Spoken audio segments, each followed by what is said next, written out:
de sangre no remunerados, a la ayuda que prestan para cumplir parcialmente con las altas demandas de consumos sanguíneos que existen en el mundo. Ustedes saben que la práctica transfusional ayuda a salvar vidas, permite la realización de cirugías muy complejas, permite afrontar también situaciones de urgencia como pueden ser los politraumatismos, y hay un campo enorme de aplicación de la medicina transfusional. Y en ello es fundamental la parte de la donación de sangre, por supuesto. Por eso, desde hace muchos años, las organizaciones internacionales han establecido el Día Mundial del Donante de Sangre. Para esto, entonces, hemos tratado de enfocar ese seminario cubriendo, en primer lugar, las necesidades de sangre, sobre todo en casos de hemorragia crítica, y después, cómo se hacen las campañas de donantes de sangre. Tenemos dos extraordinarios ponentes, el doctor Joao Campos Guerra de Brasil y el doctor Martín Gurfinkel de Buenos Aires, y ahora dejaré la parte académica en manos del doctor Joao Campos Guerra, que es el secretario científico del Grupo CLAD. Muchas gracias, Joao, y bienvenidos todos nuevamente. Hola, colegas y amigos. Hola, colegas y amigos. Muy buenas noches. Inicialmente, nuestro agradecimiento por la invitación de estar aquí hoy. Esta sesión tiene interpretación simultánea al español. Yo voy a hablar en portugués y es un honor para mí estar aquí representando al grupo CLAD en esta sesión en la que se conmemora el Día Mundial del Donante de Sangre. Soy médico hematólogo y trabajo con hematología y enfermedades trombóticas. Sabemos cómo es vital las transfusiones y los componentes para nuestros pacientes. Así que me toca en el día de hoy hablar de la hemorragia crítica y hablar un poco de cómo se organizan los servicios desde el punto de vista del protocolo institucional. Voy a hablar un poco de la experiencia del Hospital Albert Einstein y después vamos a hablar los programas de donación de sangre y otros colegas hematólogos y terapeutas van a hacer comentarios. Voy a compartir mi presentación en este Al momento. público asistente que hay traducción simultánea, que por favor en la barra inferior de la pantalla del lado derecho está un globo que representa el mundo donde dice interpretación. Ahí por favor pueden ustedes buscar para pinchar en el idioma que prefieran, portugués o español. El doctor va a hacer su presentación, como lo ha dicho, en portugués y pueden hacer la traducción simultánea. Muchas gracias. Perdón, Joao. Amigos, entonces, soy médico hematólogo, trabajo en el Hospital Albert Einstein, soy profesor en la Escuela de Medicina y trabajo en el Centro de Hematología de Sao Paulo y estoy también en la Junta Directiva del Grupo Latinoamericano y participo de la Sociedad Brasileña de Trombosis y Hemostasis. Este es un tema que nos cabe, es la hemorragia crítica. ¿Y por qué este tema es importante? Esta publicación que tuvimos en el New England Journal of Medicine del 2014, ya comenta la doctora Beverly Hunt que la enfermedad hemorrágica mata a muchas personas en todo el mundo. Entonces, ¿por qué sucede esto? Porque existe una falta de organización de los servicios para tratar mejor estos casos de estos pacientes. Y la magnitud de este problema se debe a una falta de un diagnóstico rápido y preciso de tratamientos apropiados y de la organización y el cuidado de ese paciente. Entonces, cuando hablamos hoy de enfermedad hemorrágica, debemos pensar en lo que es blood managing. Es la organización del servicio para evitar que ese paciente tenga o vaya a una cirugía en un estado de anemia para organizar su servicio en el sentido del tratamiento correcto de la hemorragia. Hay que organizar toda la estructura para tratar mejor a ese paciente. Así que el objetivo principal de las acciones del Patient Blood Management es mejorar. Es un tratamiento con la aplicación de técnicas de concentración, del volumen sanguíneo, diagnóstico y tratamiento precoz o temprano de la anemia, hemostasis quirúrgica con criterios y el uso racional de los hemocomponentes y hemoderivados. Entonces, los conceptos del PBM son fundamentados en equipos de respuesta rápida, donde los servicios se tienen que organizar para tener estos profesionales, la medicina basada en valor, la medicina de precisión, utilizando POCT en coagulación, la racionalización en la prescripción de componentes sanguíneos y el uso de hemoderivados y agentes hemostáticos en la práctica clínica. ¿Quiénes son este equipo de respuesta rápida? Es un grupo de profesionales con experiencia en cuidados críticos y o intensivos, anestesiólogos, laboratorio clínico, el personal del servicio de imagenología, del banco de sangre, centro quirúrgico, la UTI, la APS, la terapia intervencionista y la farmacia. Deben organizarse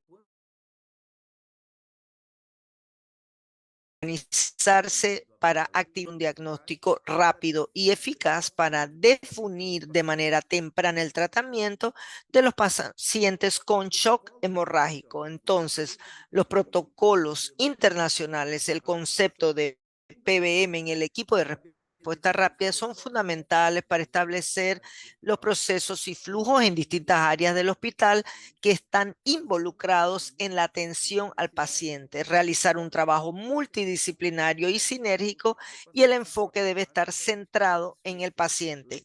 ¿Por qué? Porque en la mayoría de los casos puede tener un desenlace letal. Entonces hay que tratar de cambiar el pronóstico del paciente. Entonces, para un buen pronóstico, ¿qué es importante? Conductas estandarizadas. Cada servicio debe tener una función específica predeterminada y comentada, y las acciones ocurren automáticamente y organizadas. Una vez se activa en nuestro hospital cuando hay un cuadro hemorrágico para garantizar un diagnóstico precoz y un tratamiento apropiado y la seguridad del paciente.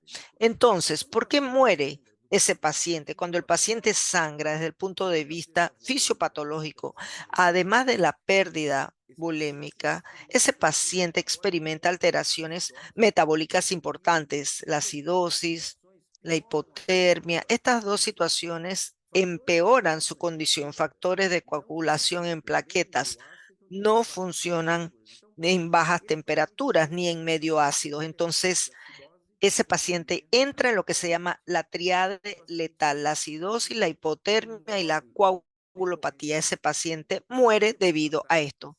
Entonces, cuando se trata este paciente, si no se tratan esas tres situaciones, el paciente muere.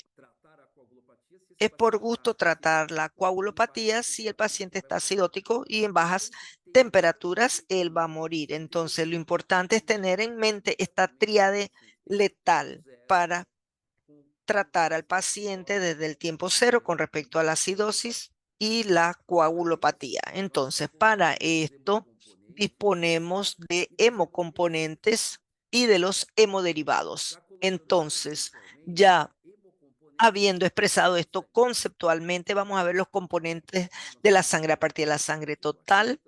Tenemos el plasma rico en plaqueta, el, el crioprecipitado, y tenemos los hemoderivados realizados de la sangre, la albumina, las globulinas y el concentrado de factores de coagulación que tenemos disponibles. Los reversores directos de anticoagulantes. Entonces, es importante y es fundamental. La sangre salva vidas, pero si el producto no está disponible cuando nosotros lo queremos. Dependemos mucho de los donantes de sangre y por eso estamos aquí hoy para enfatizar la importancia del donante de sangre y de las distintas campañas que se organizan para mejorar ese flujo. Y sabemos que tenemos los hemocomponentes, las transfusiones, lesión pulmonar aguda y una sobrecarga circulatoria.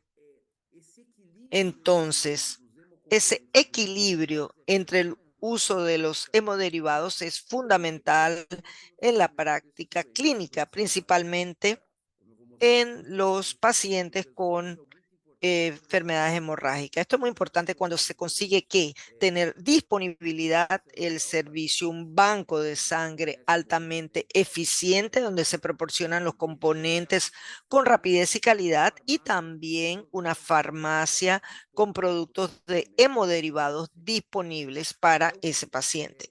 Entonces, un ejemplo de el Patient Blood Management es lo que llamamos código hemorrágico y en nuestro hospital lo implementamos en nuestro hospital en el 2016. Es fundamental en el equipo de respuesta rápida, en la medicina basada en valor y en la medicina de precisión utilizando los POCs. Esta es la primera publicación que cuenta un poco la historia de la implementación de ese protocolo, básicamente en el 2015. Nosotros comenzamos a identificar eventos adversos graves y catastróficos relacionados con los casos hemorrágicos y casi el 37% de todos los casos graves y catastróficos de la institución estaban vinculados a pacientes con fallo en el manejo. Entonces, a partir de esta fecha, del 2015 nosotros comenzamos a organizar el servicio, comenzamos a capacitar a los profesionales en los procesos y en los flujos. ¿Para qué? Para estandarizar tanto el diagnóstico como el tratamiento de este tipo de pacientes. Entonces, más o menos un tercio de los eventos adversos catastróficos del hospital, cuando tenemos muertos, secuela permanente del paciente, son aquellos que tienen un impacto directo en el pronóstico del paciente y en la seguridad del paciente y se tiene un impacto en el servicio del hospital. Así que comenzamos a organizarnos en cómo vamos a tratar estos pacientes relacionados con el shock hemorrágico. Hoy tenemos esta información está actualizada hasta abril del 2024. En los últimos 8 años, casi que cerramos la falla en el manejo. Son pacientes muy graves, son pacientes que tienen un desenlace fatal, pero conseguimos que en esos casos donde hay las conductas apropiadas, conseguimos salvar a esos pacientes. Este es un trabajo multidisciplinario de varios profesionales y voy a mostrarles a ustedes cómo se realiza. Bueno, ¿qué hicimos? Comenzamos a definir los criterios de activación de ese protocolo institucional. Por ejemplo, las alteraciones hemodinámicas de la presión arterial, frecuencia cardíaca, los criterios clínicos, sangrado en resultados de coagulación, por ejemplo, todo eso Ativado activado una tecla que se llama la tecla H, que es una extensión de teléfono y él va a varios sectores del hospital. Va al hospital, a la terapia intervencionista, en la UCI y cada uno de estos servicios tiene una función predeterminada previamente. O sea, nosotros hablamos con cada uno la función de cada servicio. El anestesiólogo llama y pregunta, ¿debo ir al centro quirúrgico o a qué piso debo ir? No se pierde tiempo en ese paciente. Entonces el médico no se queda enfocado en pedir exámenes o bolsa de sangre o ese tipo de cosas. El laboratorio ya tiene un paquete de exámenes preestablecidos, ya colectados. El banco de sangre ya sube con 2 bolsas o negativos para atender mejor al paciente. Y cada servicio tiene una meta de atención. La terapia intervencionista hace que esté disponible una sala, la UCI, el centro quirúrgico pone una sala quirúrgica y por eso todos estos servicios ya saben lo que está sucediendo cuando hay un shock hemorrágico en el hospital.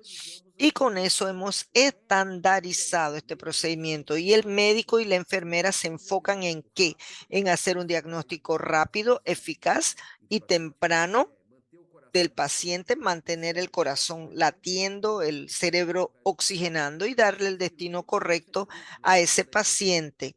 No hay que mandarlo a la UCI. Ya nosotros comenzamos a capacitar para dónde se debe dirigir ese tipo de pacientes. Si es una terapia intervencionista, voy a darles un ejemplo.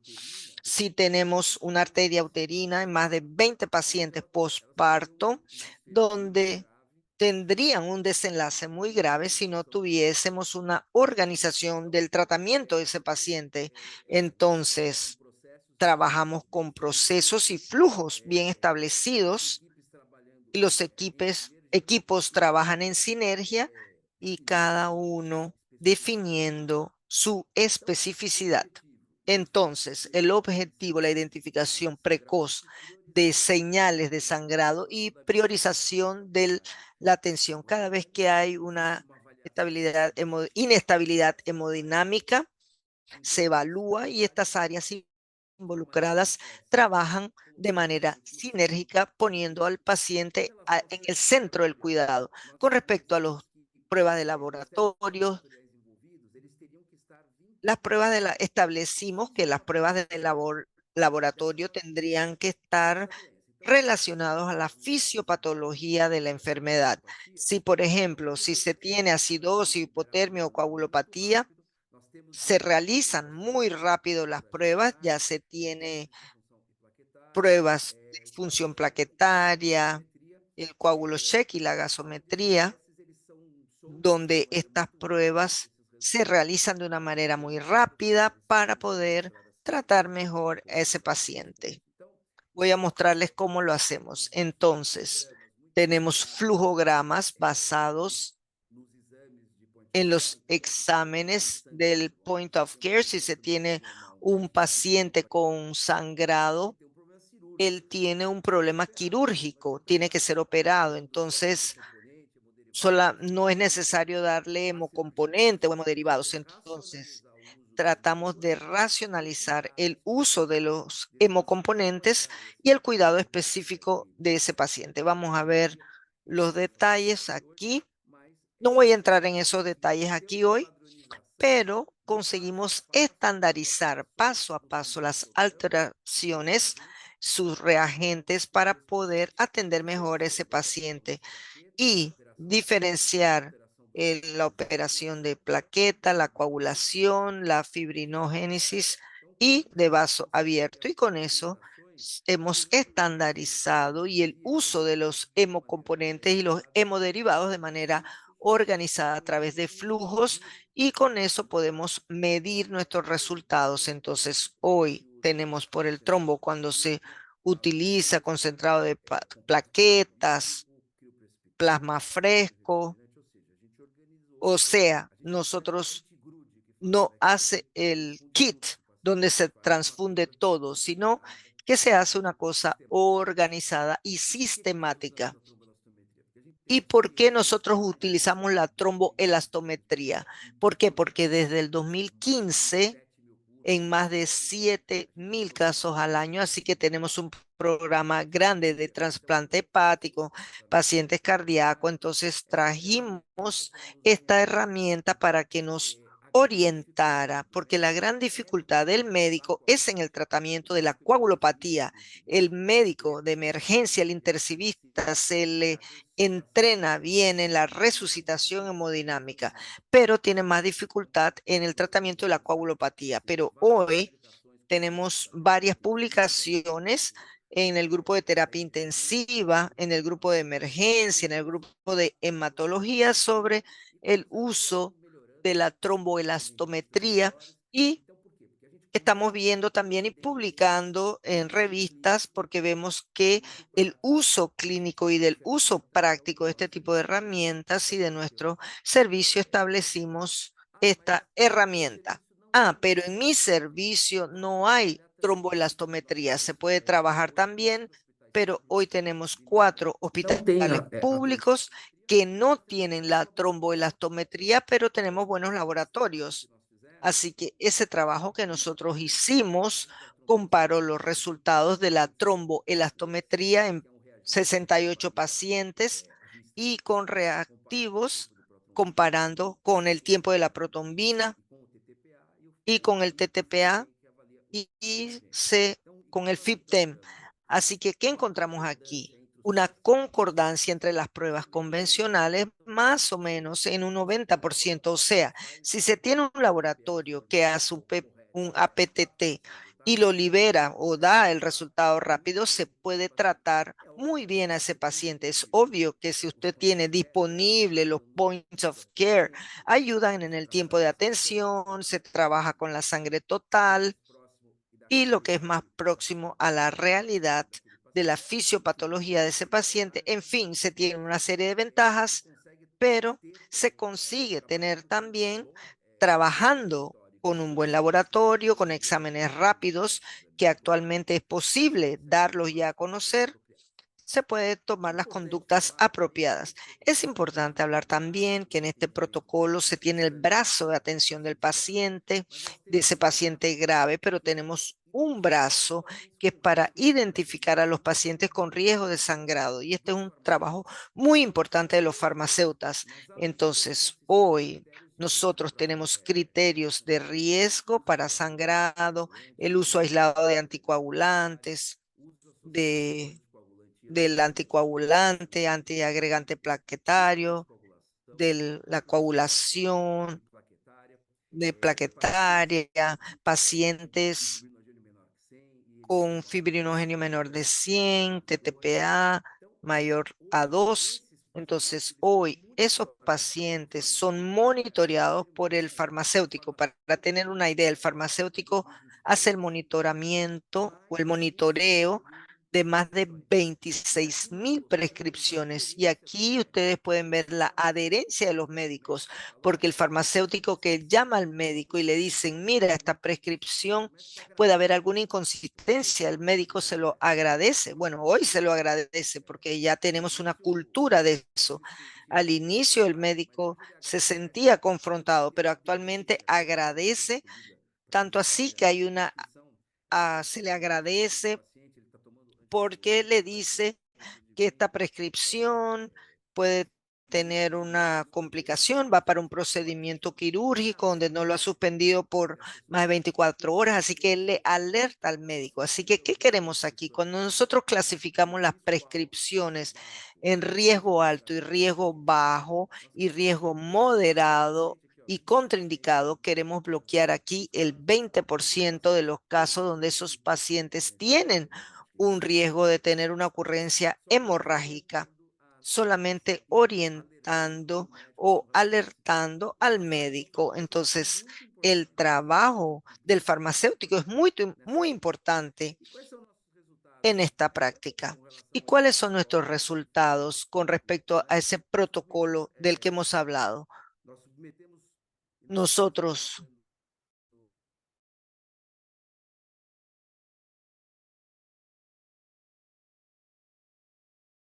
en el Congreso estoy mostrando a ustedes aquí ahora sobre cómo nosotros implementamos nuestros controles, nuestros indicadores y nuestros resultados. Entonces, eso que ya les dije, nuestro flujo donde se tiene la activación del paciente con shock hemorrágico a través de parámetros de exámenes de coagulación, de imágenes que muestran grandes sangrados donde se activa ese código hemorrágico a través de un código H y cada uno tiene una función preestablecida. Entonces, ¿qué conseguimos demostrar? Que ha habido una reducción del 85% en la mortalidad, una reducción, estamos hablando de 900 y tantos pacientes. Este trabajo, el cohorte fue en el 2020 y ahora estamos haciendo un análisis ahora de cuando llegamos a 1000 pacientes. Tenemos aquí una adherencia de los médicos a ese protocolo. Entonces ya es algo cultural. Después de 8 años, los residentes vienen a discutir los casos. Ya se tiene esa cultura de cómo conducir o llevar, atender a este tipo de pacientes. Y hemos conseguido reducir en 7,5% en los hemocomponentes. O sea, el paciente es transfundido de una manera que es un recurso finito el hemocomponente. Entonces, ese uso consciente es importante, ese uso organizado de un producto que salva vidas.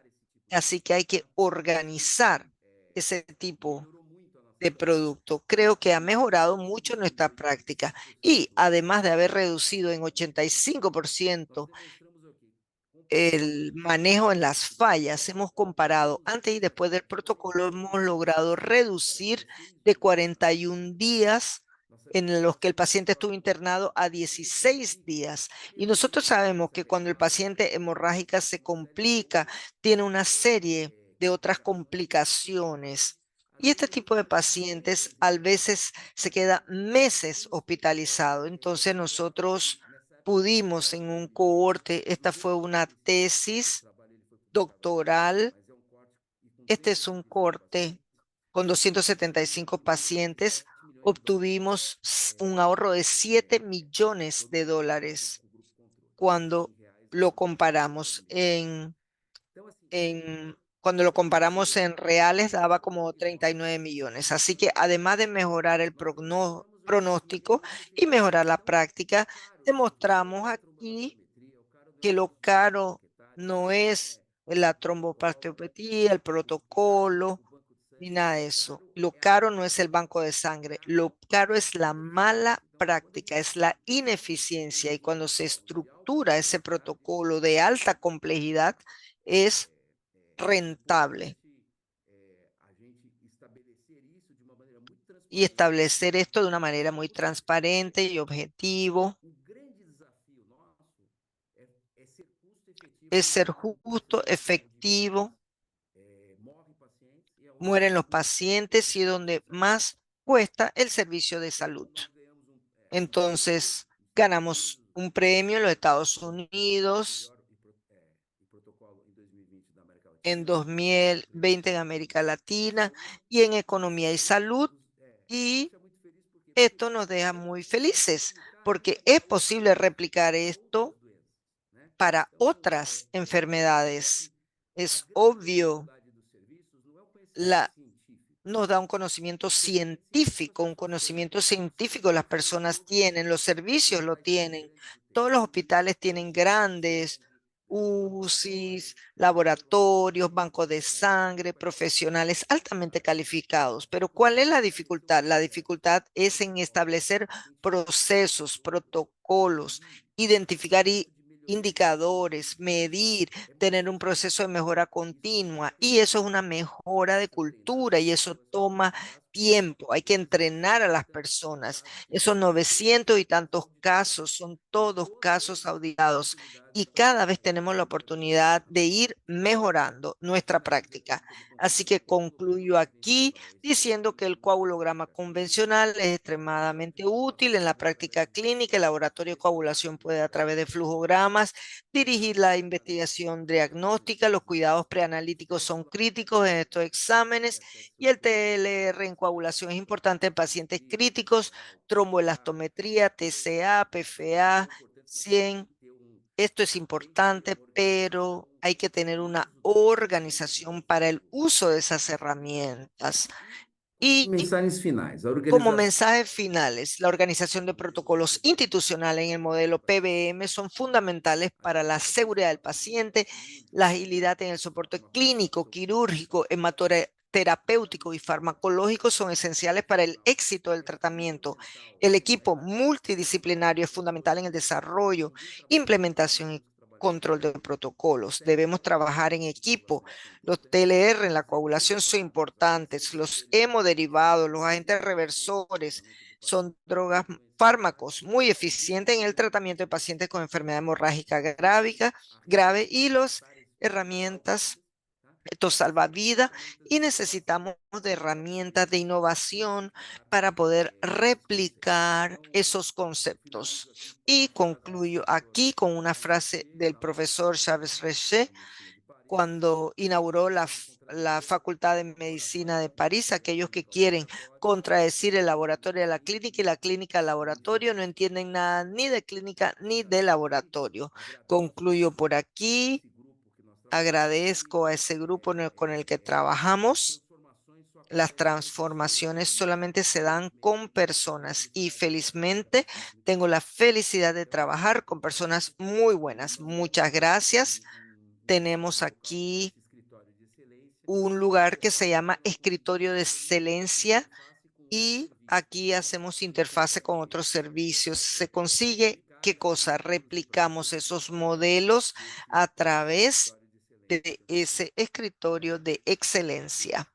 Les agradezco y por su atención y le paso ahora la palabra al colega, el doctor Kurfluk, colega, futuro médico, porque tiene un trabajo muy importante sobre campañas de donación de sangre y va a demostrar la empresa que representa. Él es el director de una empresa que organiza la donación de sangre, así que por favor, la palabra es suya. Muchas gracias y para el CLAT es un honor tenerlo a usted. Y, y también muy buena presentación. Permítanme ahora compartir pantalla si ya puedo contarles. Estamos viendo, ¿verdad? Bien. Bueno, empezamos por lo que aquí muchos no son expertos. Me han dicho siempre que al ser estudiante hay que contarle a los médicos lo que no saben.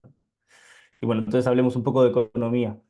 Y entonces, bueno, la frase es un poco controversial, por supuesto que esto no es cierto, pero va a llevar una metáfora que luego a lo largo de la charla vamos a poder ir entendiendo mejor. Y es que el orden de los factores siempre han dicho que no altera el producto. Quiero, y permítame contarles por qué nosotros en Donar creemos que sí altera el producto. Vamos con algo muy simple que es el hot dog o el pancho. ¿Cómo se hace un pancho? Bueno, en primer lugar, tenemos un pan que lo cortamos por la mitad, ponemos la salchicha o el embutido, ketchup, mostaza y arriba las papas. Ahora, ¿cuál es el gran problema del pancho? Que las papas se vuelan y se nos caen. Por lo tanto, lo que proponemos es cambiar un poco el algoritmo. Haz agarrar el pan con la salchicha, las papas, pero por encima la mostaza, el ketchup o la mayonesa. De esta forma las papas se pegan y por lo tanto no caen del pancho. Bueno, pasemos ahora a la parte de la donación de sangre, que es lo que nos lleva al día de la fecha. ¿Cuál es el ciclo convencional de la donación de sangre y los procesos, tanto de hemocomponentes como de hemoderivados? Primero, hacemos promoción y campaña para atraer donantes en nuestro continente, ya sean por donación voluntaria o reposición. Armamos las colectas, que pueden ser, por supuesto, móviles o también pueden ser dentro de las instituciones hospitalarias. Luego, los médicos, técnicos y a veces enfermeros evalúan ese donante en una predonación. Ese estudio se hace en laboratorio. Bueno, eso es todo el proceso que ya conocemos, ¿no? Se fracciona la sangre en hemocomponentes y hemoderivados, se almacena y luego llega a su disposición final, que bueno, muchas veces es transfundida, pero muchas otras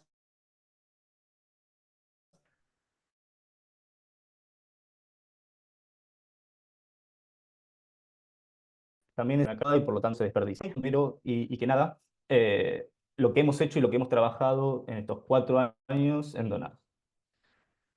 En el Congreso de la Asociación Argentina de Hemoterapia, Inmunohematología y Terapia Celular, en el año 2022 hemos publicado y hemos presentado la primera fase de un trabajo que estamos haciendo ya hace varios años sobre un nuevo modelo de donante voluntario de sangre que se llama stock sanguíneo en tiempo real.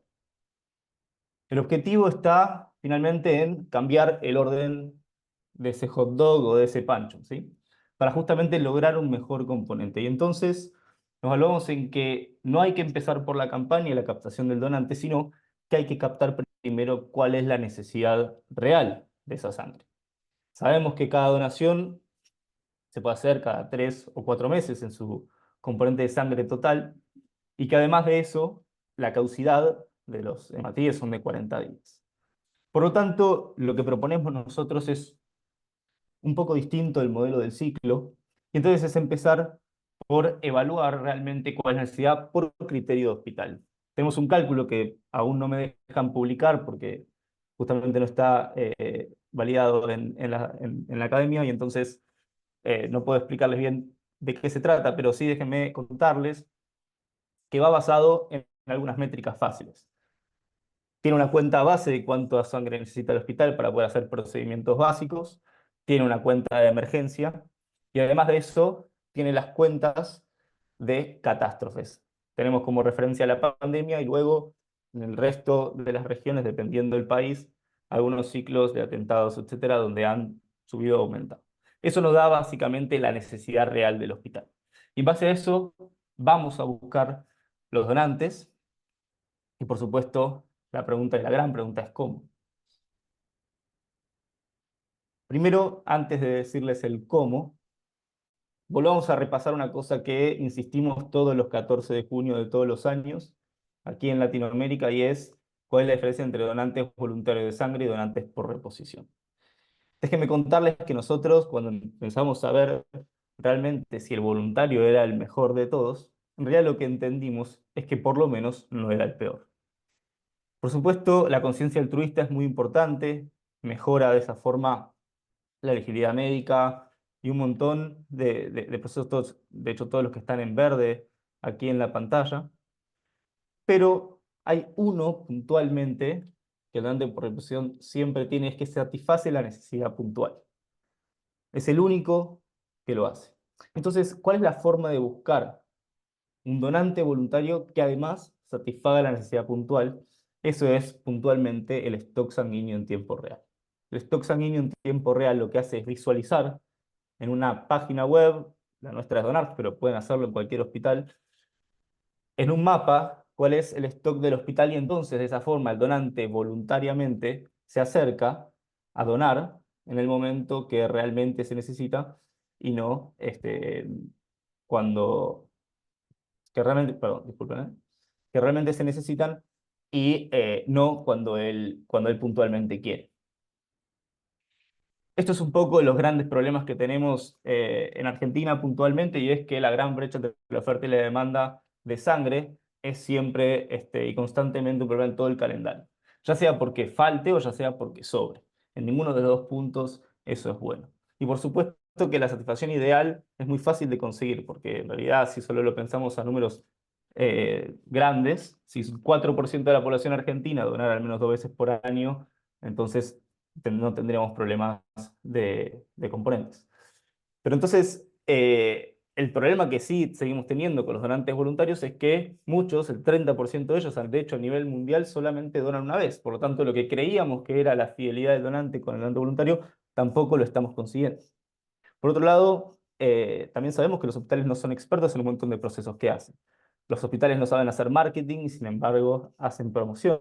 Los hospitales están compuestos por equipos médicos que no tienen formación de ingeniería y sin embargo hacen procesos que son 100% ingenieros. Y además tampoco están formados en economía y sin embargo el banco de sangre, puntualmente siendo un banco, trabaja sobre oferta y demanda. El stock sanguíneo en tiempo real lo que hace es mejorar y predecir esto sin necesidad de saber nada, sino que solamente yendo con la intuición del donante. Da mayor fidelidad da sangre constante y sostenible y además disminuye los riesgos de escasez de tipos de sangre menos comunes. Nos enfocamos en este estudio en 3 problemas principales. El primero es impulsar, es trabajar sobre la brecha entre la oferta y la demanda de sangre. El segundo es tratar de mejorar la calidad de recursos que tenemos dentro de los equipos de salud. Con tecnología lo que nosotros podemos hacer siempre es reducir el tiempo administrativo que tienen tanto los médicos como los técnicos en cada servicio. Y además, por supuesto, y es también lo que mencionaba el doctor, siempre va a ser tratar de que sea más eficiente la caja y por lo tanto que el gasto sea menor, sabiendo por supuesto que en la TAM están limitados todos los recursos. ¿Cuáles son estas herramientas? Ahora sí. Bueno, permítanme usar, como sea fácil, a ChatGPT para el gran actor de esta jornada, que es Carl Lichtenstein, usando una computadora, algo que por supuesto, ganando el premio Nobel en 1930, no había sido posible. Entonces, puntualmente en Donarja hacemos eso con un gestor de donantes y con un software de trazabilidad. Paso rápido esta parte porque no es tan importante, pero sí me detengo en entender realmente el cómo. Y es que el donante voluntario de sangre, como les contaba, pueden visualizar en nuestra página cuál es el stock sanguíneo en tiempo real de cada hospital y donar, no solamente por la necesidad en tiempo real, sino también por cercanía al hospital. El proceso tiene que ser rápido y efectivo para que justamente la campaña sea un buen recurso. Allí es donde visualizamos distintas emociones que tiene nuestra gota, triste cuando está vacía y muy contenta cuando está totalmente llena. Y vuelvo a insistir que la brecha entre la oferta y la demanda de sangre no significa solo que falta, también significa que nos sobre, ¿sí? Va desde ambos puestos. ¿Qué visualizamos nosotros previo al estudio que hicimos?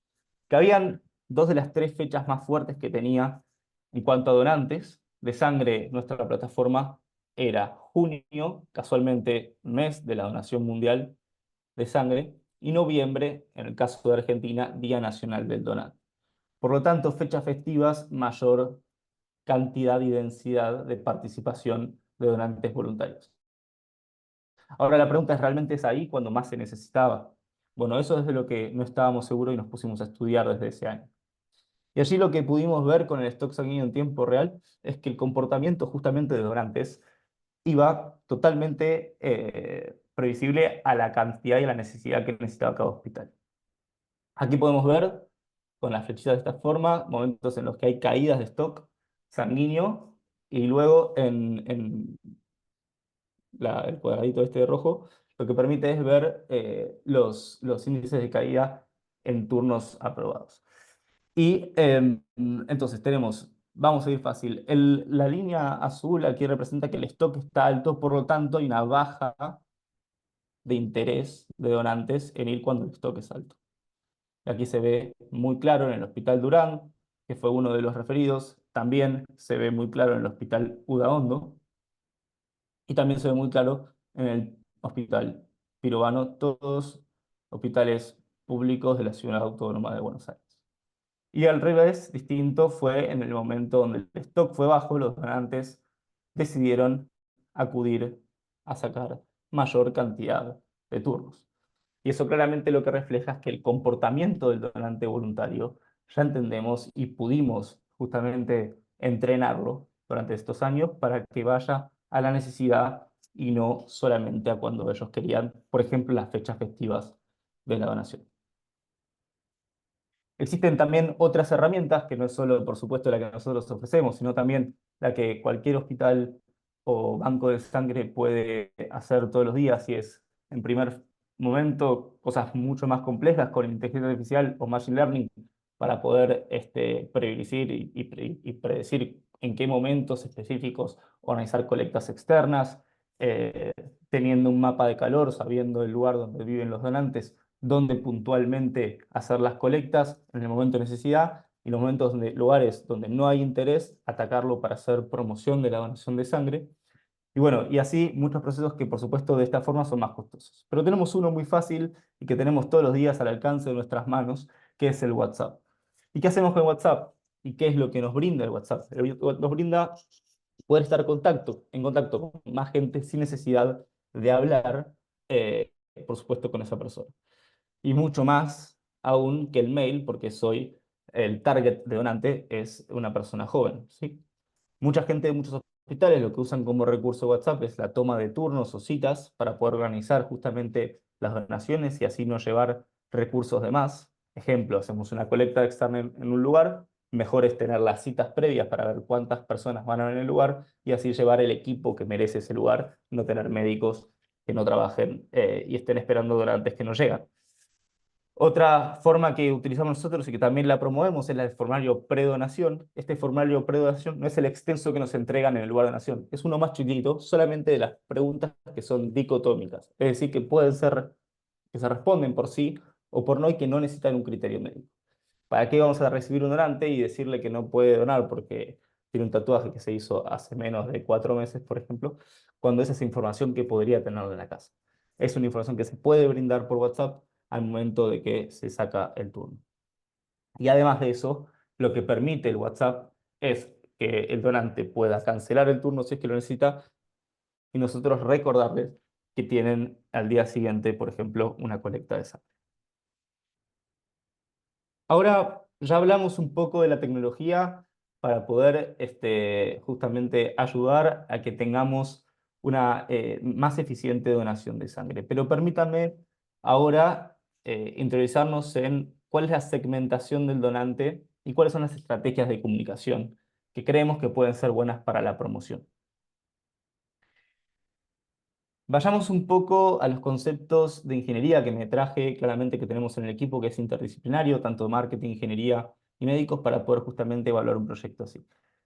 Y esto es lo que nos ha enseñado en estos 4 años, es que, bueno, el gran Alexander Osterwalder lo que ha hecho es un modelo de Canvas para poder realizar cualquier tipo de negocio que existe hoy en día en cualquier área, no solamente en la medicina, en todas las cosas se usa el modelo de Canvas, que básicamente consiste en 9 ítems que hay que ir respondiendo para poder realizar un negocio que sea a lo que llamamos viable. Yo propongo en este caso hacerlo mismo con los bancos de sangre y todo relacionado a lo que es el hemocomponente. Lo primero y más importante que me parece que podríamos hacer es segmentar el cliente. Es un ejercicio que me gustaría hacer con ustedes ahora en vivo. Entonces, ¿cómo segmentamos un donante en vez de un cliente? ¿Cuáles son las preguntas que yo debo hacerme para poder entender cómo captar a los donantes de sangre cuando yo los necesito realmente? Bueno, en primer lugar, buscar la edad, el género, la ubicación, cuáles son los canales, es decir, las redes sociales que usan esos donantes, cuáles son los rasgos generales del donante y cuáles son los intereses. Sí o sí, tenemos que tratar de entender el concepto que nosotros le estamos vendiendo a ese donante una experiencia. Y para venderle esa experiencia tiene que ser lo mejor posible. Entonces, ¿qué edad? Nosotros sabemos que tienen que tener entre 16 y 65 años. Bien, actualmente nosotros en Donar tenemos un promedio de 32 años de edad, pero el objetivo siempre va a ser alcanzar donantes jóvenes, porque esos son los que más tiempo van a tener en la donación y también son las personas con las que más se reparten dentro de la cotidianidad para poder hablar con otras y así seguir hablando de la donación de sangre y construyendo en comunidad. Por otro lado es el género para poder entender quiénes son. Bueno, en este caso nosotros tenemos un 70% de mujeres y un 30% de hombres. Por supuesto nos encantaría que sea 50-50 y que se extienda a toda la población, pero por supuesto es importante conocer justamente quiénes son para poder también entender cuáles son sus intereses. Por otro lado es la ubicación de dónde viven. ¿Están lejos de los hospitales donde yo les ofrezco que vayan a donar sangre o están cerca? ¿Qué cantidad de población es esa la que tengo? En nuestro caso, están en la Ciudad Autónoma de Buenos Aires y en la provincia de Buenos Aires. Y nuestro objetivo es justamente llevarle el lugar cada vez más cerca a sus hogares o su lugar de trabajo y no que ellos tengan que trasladarse y tardar mucho tiempo para poder donar.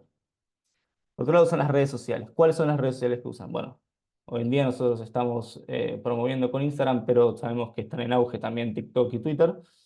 Y en rasgos generales, cómo se comportan estos donantes. Estos donantes de forma responsable. Lo que hemos encontrado es que en nuestra base de datos de donantes, que son más de 140.000 donantes, esas personas usan cinturón de seguridad, usan casco cuando tienen la moto y etcétera, se comportan responsablemente con el prójimo y donan sangre. Así que es ese tipo de persona el que necesitamos también buscar.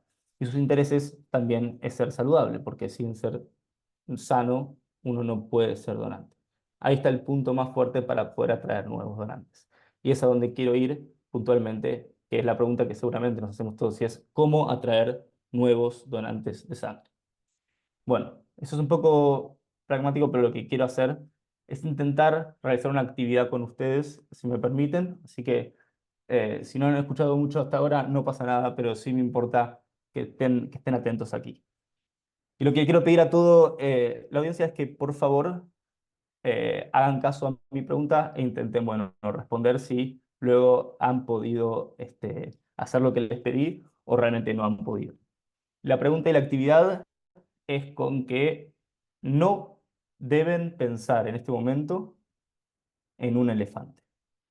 No piensen en un elefante.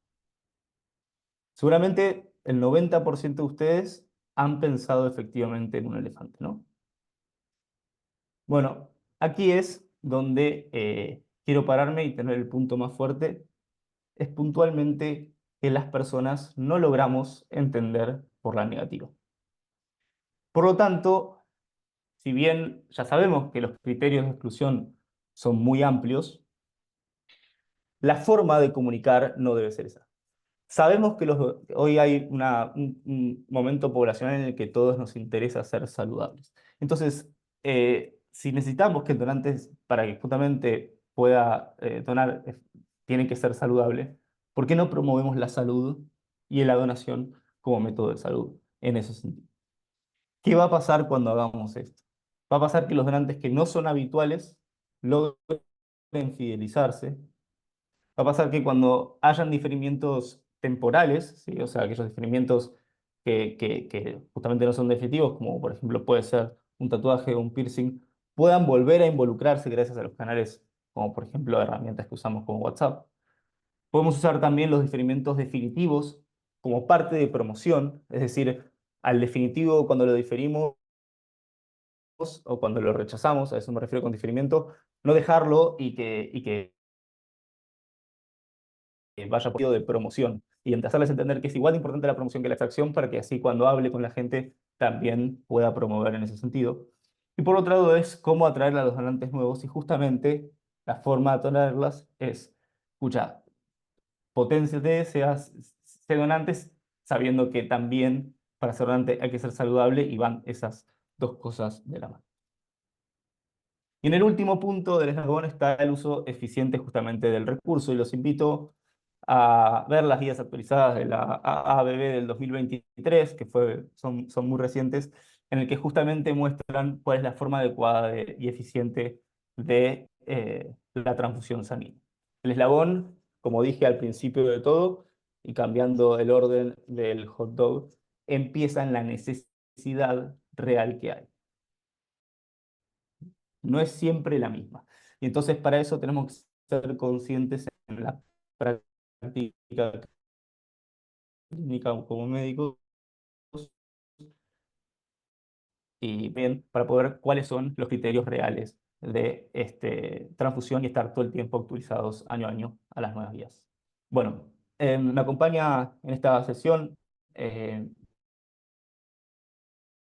mi abuelo,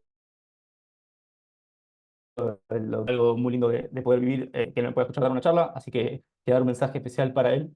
Y por último, decirles que eh, el movimiento interdisciplinario de la donación de sangre es tan importante, desde un primer lugar, la promoción, como también la última parte, que es la práctica clínica. Y si cada uno de nosotros logramos hacer un uso eficiente de nuestro comportamiento, hacemos que eso sea muy grande. Me resume para finalizar a la conclusión de que si una hormiga justamente puede levantar hasta 20 veces su peso, si uno solo puede hacer un impacto muy grande, una colonia de hormigas puede ser un hormiguero. Muchas gracias. Muito bom, muito obrigado, Martim, pela excelente aula, muito interessante. Muchas gracias. Muy interesante su clase, Martín. Voy a abrir para los comentarios ahora para los colegas hemoterapeutas, doctor Rodríguez y doctora Gabriela Rivas, por favor. Iniciemos con la doctora Gabriela, las damas primero. Bueno, buenas noches para todos y para el auditorio. Muchas gracias por la invitación a participar de este día. Y bueno, de alguna manera creo que a nivel latinoamericano hemos venido trabajando en las mismas líneas. En Uruguay también después de la pandemia tenemos en este caso un proyecto que se llama Audelardona y bueno, un poco Martín vinculado a un poco el seguimiento de la línea de trabajo que tú venías mencionando. Vamos por el mismo camino, ¿no? Y bueno, y de hecho de alguna manera también hemos estado colectivizando a nivel latinoamericano diferentes actividades que bueno, que nos han permitido acercar lo que es la donación de sangre. Nosotros en Uruguay, en el Hospital de Clínicas, tenemos este modelo que hemos venido trabajando y la primera pregunta que nos hicimos, y nos hicimos en el colectivo de los universitarios, era ¿por qué no donábamos sangre? ¿Tá? Y realmente la respuesta fue impactante. Hicimos una encuesta entre los estudiantes universitarios, porque tenemos una premisa y que es muy difícil tú poder convencer a alguien cuando tú mismo no estás convencido. Y bueno, arrancamos por ese lugar y bueno, y empezamos a preguntarnos, ¿no? Primero empezamos a preguntarnos en casa, empezamos a preguntarnos entre nosotros mismos, ¿por qué no donábamos? Y bueno, después nos preguntamos entre los estudiantes de nuestras carreras, tanto de nuestras carreras técnicas como nuestras carreras de posgrados. Después nos preguntamos eso en el colectivo del Hospital de Clínicas. Después nos preguntamos eso en el colectivo de las unidades. Y esta realmente fue algo que no esperábamos. Es porque nadie me lo había pedido. Realmente no me lo había cuestionado. ¿Tá? Y bueno, y eso fue como un puntapié inicial para empezar este proyecto, primero por casa, haciendo justamente que nuestros universitarios comenzaran con la donación de sangre. Y bueno, este proyecto ya tiene prácticamente 4 años y bueno, y estamos como muy alineados en el camino. Creo que desde nuestro lugar, y en este caso el profesor Rodríguez ahora puede hacer algún otro comentario, venimos trabajando en lo que es el cambio del paradigma de la donación, justamente apostando a una donación voluntaria, reiterada, que eso es ahora parte de las cosas que estamos evaluando, esos donantes que convocamos por primera vez, las mismas metodologías, el WhatsApp, un sistema de gestión de la donación, comunicarse con el donante directamente, llamarlo después, una cosa que ha caído muy lindo en todo el colectivo, o sea, si alguien tuvo una situación de repente infructuosa por algún, no sé, un evento durante la donación o post-donación, que después te llamen por teléfono y te pregunten, hola, mirá, soy, en este caso, esta gestión para nosotros las hacen los estudiantes y los residentes de nuestro departamento, y bueno, y que te pregunten cómo estás, y eso realmente hace al vínculo con el donante un vínculo muy cálido, justamente a lo que tú apostabas un poco, ¿no? El hecho de que muchos de los donantes tienen a veces alguna condición, una minoría que no hacen, y eso realmente es el mejor promotor de la donación. Esos son nuestros grandes aliados en el día a día, justamente para llevar a cabo esta dinámica. Y no menor lo que mencionaste, Martín, de ver cuál es nuestro stock. Nosotros hacemos desde este año un ejercicio con los residentes que entran a nuestro servicio, es ir y revisar cuál es el stock del banco de sangre, saber qué es lo que está pasando, saber si tú podés afrontar tu día en el hospital, no solo el nuestro, sino también para la comunidad, es a quien nos debemos, ¿no? Nosotros tenemos en el Uruguay un sistema de intercambio que nos permite a los hospitales apoyarnos entre los diferentes, no importa si el prestador es público o privado, y bueno, y saber si tú podés afrontar tu situación o afrontar una situación externa que se pueda estar viviendo en otro lugar del país. Entonces, esas cosas también ha sido un muy buen ejercicio, y bueno, y yo creo que empezar justamente trabajando desde adentro, en nuestro caso empezamos con la población universitaria, porque creemos en este caso que es un potencial muy importante, justamente porque están dentro de las franjas etarias que permiten la donación. Aquellos en los cuales no tienen alguna situación también pueden ser promotores de la donación de sangre, y bueno, y por ese camino estamos transitando y estamos en este caso a disposición de cualquier información o cualquier cosa que quieran saber cómo nos ha ido, cómo hemos tenido que reencauzar, cómo hemos tenido que dar marcha atrás y reacomodar cosas que muchas veces no nos salieron como las habíamos pensado. Pensamos que ese era un buen objetivo y de repente no, y se nos abrió otra puerta diferente para, en este caso, poder trabajar otros lugares. Las colectas dentro del hospital y fuera del hospital y en la comunidad son justamente una gran estrategia que ha permitido en este caso llegar, y muchas veces incluso solamente tenemos jornadas de sensibilización. No hacemos colectas de donación. Vamos y elegimos una facultad, por ejemplo, y elegimos para poder, en ese caso, brindar la información. Tenemos otras actividades que a veces son como muy captadoras para las personas. Hacemos lo que llaman jornadas de grupo sanguíneo. A la gente le gusta conocer cuál es su grupo sanguíneo y bueno, se acerca con nosotros, ahí hay un intercambio y bueno, de alguna manera nosotros tenemos una base de datos que vamos formando justamente con todas estas diferentes actividades en las cuales nos vamos involucrando, y después tenemos el proceso de la gestión en sí mismo en base a lo que tú decías, saber cuáles son nuestras necesidades para obviamente algo que es un recurso que tenemos que administrar correctamente, no esté en un exceso y tampoco esté en una situación en la cual comprometa la asistencia. Así que bueno, de mi parte quedo a las órdenes para comentarles cualquier otro detalle que quieran saber. Muchas gracias, doutora Gabriela Rivas. Agora, o colega doutor Gracias, Ismael. doctora Gabriela Rivas. Sus comentarios, doctor Ismael Rodríguez, por favor. Bueno, buenas noches para todos. Primero agradecer por la invitación. Segundo, me voy a referir a los dos panelistas.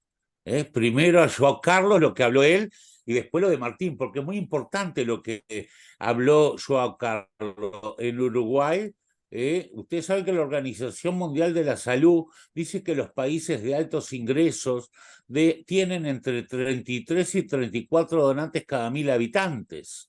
Y los de medianos ingresos 18 y los de bajo. Por lo tanto, es muy persona pueda saber cuáles son sus verdaderas necesidades, que es un poco lo que Joao destacó. En Uruguay tenemos 100.000 donantes. Si uno lo toma en 3.4, estamos realmente en 30.2 donantes por cada 1000 habitantes. Uno dice, bueno, están bárbaros ustedes en Uruguay. No, no estamos bien. No estamos bien porque más del 60% de los donantes son exigidos. Acá en Uruguay hay prácticamente unos 15.000 donantes que se le retribuye con la libreta de conducir, que es una tasa de $50, donantes de reposición, le damos el día libre. Y tenemos un problema distributivo, porque a pesar de todo eso, se nos vence sangre.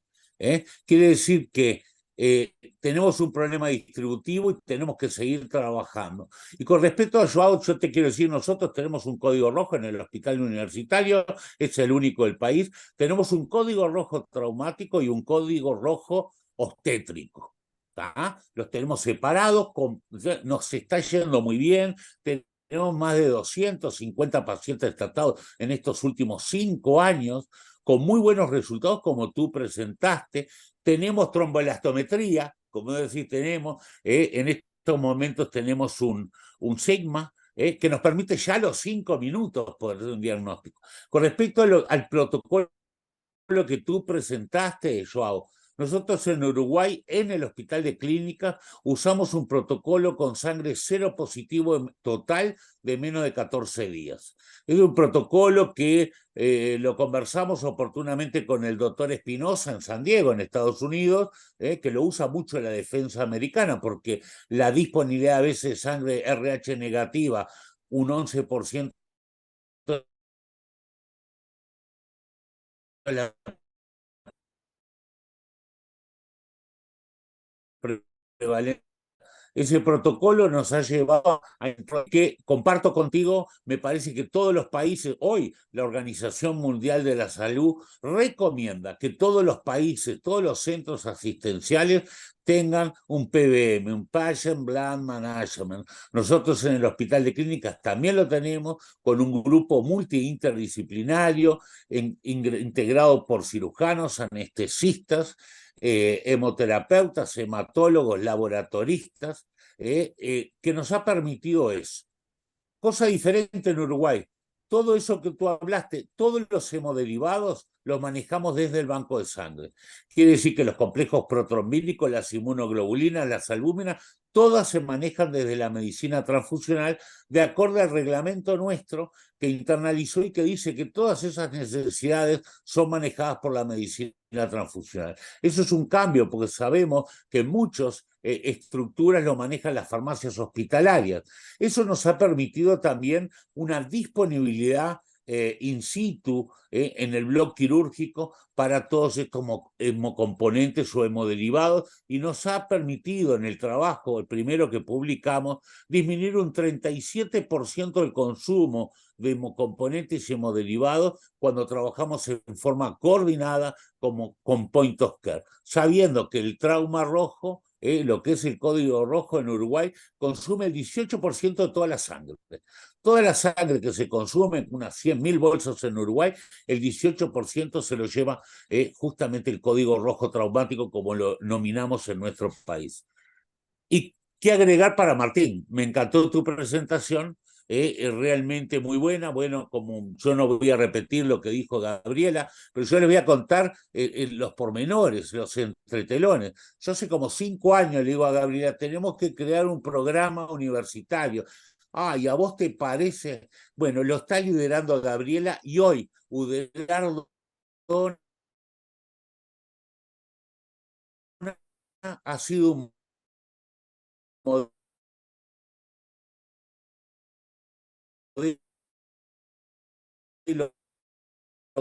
nace de un 25% de las extracciones al Sistema Nacional de Intercambio que conlleva. Y hemos logrado, cerramos el año 23 con 6.000 donantes, de los cuales les cuento como algo muy lindo, que el 97% de esos donantes fueron voluntarios y más del 30% fueron voluntarios y reiterados.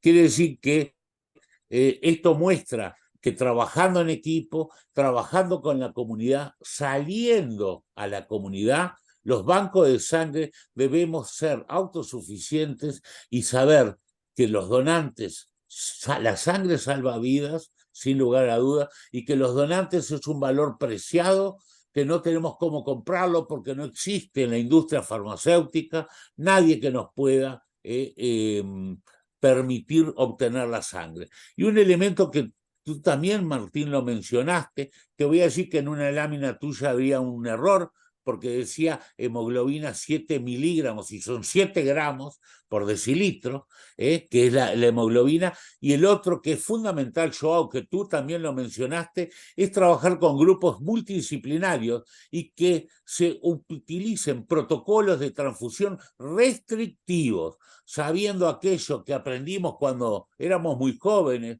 y que decíamos, este doctor le indicó una sola bolsa de sangre, este es un burro, este no sabe nada. Hoy saber que la realidad, en general, más del 70-80% de los pacientes se pueden beneficiar con una sola unidad de sangre desplasmatizada, porque nosotros tenemos que ser restrictivos. Como verán, esta fue una charla muy importante en el marco, Raúl lo dijo al principio y lo quiero mencionar, se conmemoran los 20 años este año, si no me equivoco, que la Organización Mundial de la Salud con sus países miembros determinó el 14 de junio como el Día Mundial del Donante de Sangre. Y nosotros tenemos también un Día Nacional del Donante de Sangre, que es en el mes de noviembre, en honor a alguien que todos los veteranos lo conocimos, que era el doctor Julio César Stoll, que fue un gran hemoterapeuta de nuestro país y que llevó muchas estructuras conjuntamente con los distintos profesores que me antecedieron en la unidad académica de hemoterapia y medicina transfusional. Así, muchas gracias y bueno, quedo abierto a cualquier inquietud o pregunta. Muchas gracias, Ismael. Nosotros Muchas gracias. sabemos lo gran servicio. Gracias, Ismael. Sabemos el gran servicio que ustedes tienen ahí en Uruguay. Raúl, sus comentarios, por favor, Raúl. Y usted tiene mucha experiencia. Muchas gracias, Joao. Muchas gracias por permitirme hablar unos cuantos segundos. En primer lugar, manifestar el agradecimiento del Grupo CLAD a ti mismo, Joao, por esta excelente presentación, y a Martín Gurfinkel por estos planes tan innovadores de donación de sangre y sobre todo admirar el entusiasmo juvenil que él tiene para promover la donación. Creo que esto es de gran ayuda y todos los países deberíamos de tener esa colaboración de los jóvenes para incrementar nuestros donantes. Los comentarios de la doctora Rivas y de Ismael, excelentes. Ismael, un saludo como siempre, comentarios muy acertados. Y quiero solo comentar o recalcar que la donación de sangre posiblemente no va a desaparecer a pesar de que aparecen productos industrializados. Sabemos ahora que tenemos numerosos productos industrializados desde el plasma y concentrados prácticamente de todos los factores de la coagulación, pero no tenemos eritrocitos todavía, ni tenemos plaquetas, y vamos a seguir dependiendo de los eritrocitos de los donantes y las plaquetas de los donantes, y creo que nuestra generación no verá la desaparición de los bancos de sangre ni de las campañas de donación. Por eso es tan importante tener este Día Mundial de la Donación de Sangre. En México también siempre lo hemos conmemorado y en forma tradicional el Ministerio de Salud de México premia a algunos donantes claves que han hecho un papel destacado durante el año y se otorgan premios por parte del gobierno para las campañas de donación. Y finalmente comentar que nuestra especialización de hemostasia y trombosis pues es sumamente importante esas campañas de donación a través de tantos padecimientos hemorrágicos que tenemos, tanto congénitos como adquiridos, y aún en los padecimientos trombóticos. Así es que creo que el profesional de hemostasia y trombosis seguimos dependiendo mucho de la donación del banco de sangre. Yo me alegro de que hayamos logrado armar ese seminario con gran éxito, y nuevamente les felicito a todos los ponentes y les agradezco por su participación. Muchas gracias, Raúl. Gracias, doctor. Maximiliano. Gracias, Raúl. Maximiliano, sus comentarios, por favor. Maximiliano.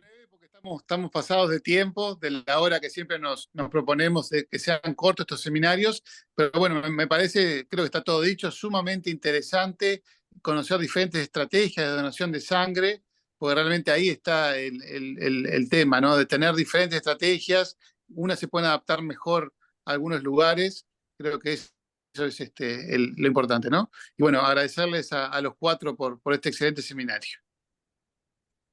Perfeito, Max. Tem uma pergunta aqui Muchas gracias. Tenemos una pregunta del grupo sobre el control de calidad. Nosotros hacemos control de calidad interno y externo. Tenemos control de calidad del Colegio Americano. KEPI nos proporciona las muestras para estas pruebas de calidad y también las nuestras internas que hay que hacer. Hay que hacer este tipo de examen. Nosotros tratamos como un examen normal, como cualquier otro examen.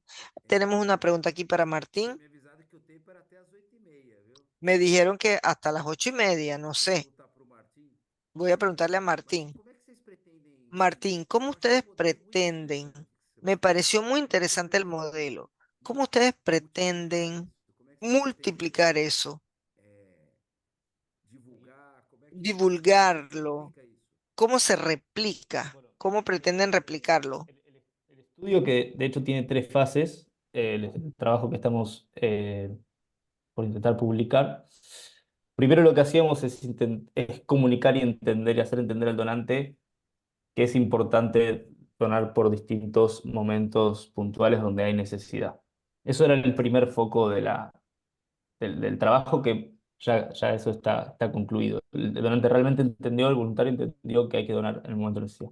El segundo punto está en hacer acciones que promuevan la donación de sangre como contaban y como hacen claramente la estrategia también la doctora Rivas y el doctor Rodríguez, y es el tratar de hacer campañas no solamente en el momento de necesidad para hacer donación de sangre, sino también aprovechar el mapa de calor de lo que tenemos mapeado básicamente en nuestro territorio, dónde están los donantes y dónde no, para cuando no, donde no estén, tratar de promover la donación de sangre en los momentos donde no hay.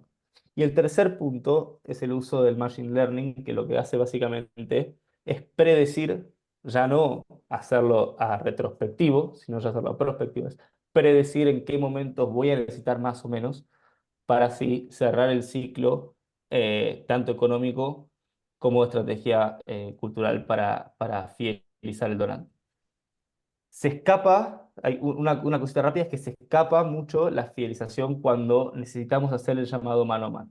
Por eso es que atentos al uso de la tecnología hace que esto pueda ser más masivo. Perfeito. Muy bien. Tem uma pergunta. Uma persona que Hay una done sangue pregunta. pela primeira vez, é recomendado que siga donando? Siempre. No sé quién. Siempre. Gabriela, Gabriela. Cierto, Gabriela. Perdón, se me cortó el audio, no escuché la pregunta. Que si la persona que dona sangre por primera vez se le recomienda que siga donando. Sí, bueno, es nuestra labor, ¿no? O sea, justamente viene por ahí, y bueno, aportando un poquito a eso, nosotros una de las estrategias que tenemos, porque siempre les decimos a los donantes que es importante que vengan, que pueden hacerlo de repente 3 o 4 veces al año, pero para nosotros es preferible que nos visiten 2 veces al año por 20 años en forma consecutiva y no que vengan 3 o 4 veces por año durante 1 o 2 años nada más. Entonces esa es una política que trabajamos mucho con los estudiantes. Justamente hacemos un chequeo previo si tuvo alguna visita al banco de sangre antes de llamarlo. Entonces ya sabemos que esa persona en el último año nos visitó una vez, entonces esa persona la volvemos a convocar y esa dinámica de ida y vuelta, y cuando viene le decimos, mira que en 6 meses te vamos a volver a llamar, o sea que ya el donante sabe que va a recibir, en este caso, un mensaje de WhatsApp, y bueno, y ahí obviamente tomamos los carriles, o sea que claramente sí es la respuesta. excelente. Martín, ¿tienes Excelente. algo más para hablar? Sus consideraciones. Martín, ¿alguna otra consideración final? A todos ustedes por el espacio, por supuesto, doctor Raúl Izaguirre también. Y nada más que eso, solamente agradecimientos Excelente. por los comentarios. Entonces, ótimo. Entonces, Excelente. Bueno, le paso la palabra a Raúl para que concluya. Nuestro presidente, me gustaría mucho agradecerle la oportunidad de estar con todos ustedes. Creo mucho en la cooperación latinoamericana. Me parece que nosotros representamos un número importante en el mundo de servicios que hace grandes trabajos y hay que divulgarlo. Yo agradezco la oportunidad de poder divulgar eso y otros que vengan. Y es muy bueno tener a jóvenes que participen.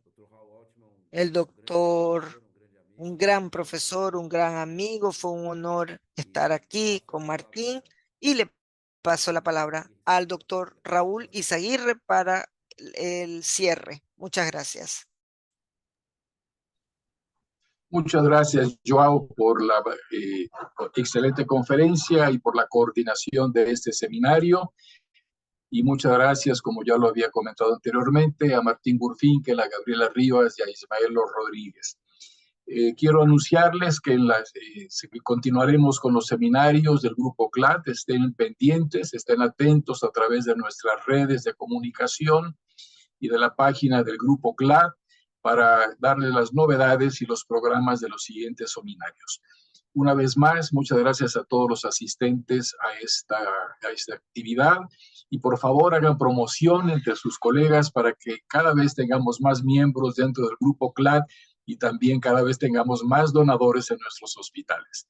Gracias a todos por su participación. Que pasen buenas noches. Adiós, amigos. Buenas noches para todos. Chao, amigos. A todos, gracias. Buenas noches a todos. Gracias.